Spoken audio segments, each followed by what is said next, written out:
বুধবার রাতে অর্জুন সিং এর বাড়ির সামনে গুলি বোমাবাজির ঘটনা ঘটে। জগদ্দলের মেঘনা মোড়ে মজদুর ভবনের সামনে ওই ঘটনায় একজন জখমও হয়েছে।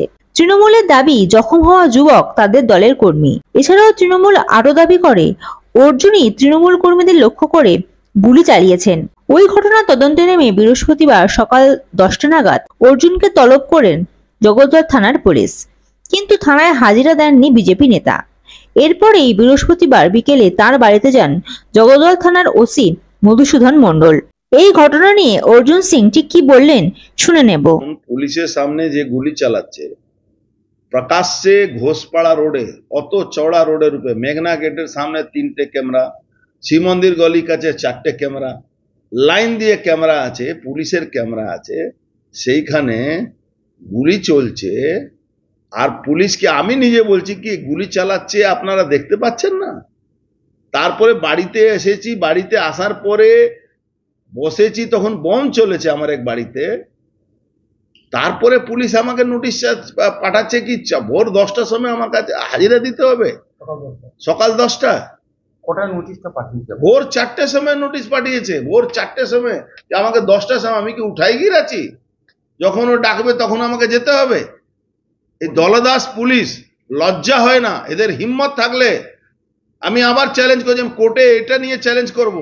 আমি বারবার বলেছিলাম কি এই নজরদারির জন্য এই ক্যামেরা রাখা হয়েছে, তাহলে এই ফুটেজটা কোর্টকে প্রডিউস করুক, এই ফুটেজটা পাবলিকলি প্রডিউস করুক, আমাকে ডাকতে হবে না, আমি সরাসরি গিয়ে গ্রেফতারি বরণ করে নেব। কোন ফুটেজটার কথা বলছেন আপনি? এই কালকে যে গুলি চলেছে সেই ফুটেজে গুলি কে চালিয়েছে, কে গুলি চালিয়েছে আমি এটাই জানতে চাইছি। এটা তো গুলি চালিয়েছে, সে তো পুলিশের সামনে গুলি চলেছে। নোটিশে কি কি আছে এবং কি কি সেকশন?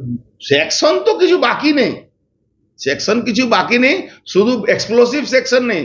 জানে এক্সপ্লোসিভ সেকশন দিলে এনআইএ চলে আসবে, এই জন্য এক্সপ্লোসিভ সেকশন দেয়নি। কিন্তু অর্জুনের সাফ কথা, তিনি থানায় যাবেন না। বৃহস্পতিবার সকালে অর্জুন সিং সংবাদ মাধ্যমকে বলেন, আমি কোনো ছিচকে চোর না পকেটমার যে পুলিশ ডাকলেই থানায় যেতে হবে। আমাকে ফাঁসানোর চেষ্টা হচ্ছে। যেখানে ঘটনা ঘটেছে সেখানে অন্তত 3টে সিসিটিভি ক্যামেরা রয়েছে। পুলিশ দেখুক কে গুলি চালিয়েছে। ওখানে তো সামনেই পুলিশ কর্মীরা দাঁড়িয়ে ছিলেন। অসম্ভব, এটা যাওয়ার ব্যাপার আছে নাকি? আমি কি রাস্তায় পকেট মারাছি কি আমাকে যেতে হবে?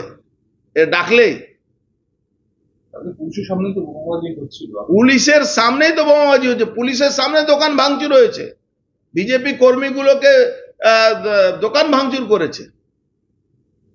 এর আগেও তো নবীন সিং ছিল এই ঘটনার ভাঙচুর হয়েছিল। 4 অক্টোবরে এরকমই একটা হামলা এই নবীন সিং ভোর 6টা, 7:30, 7টার সময় করেছিল।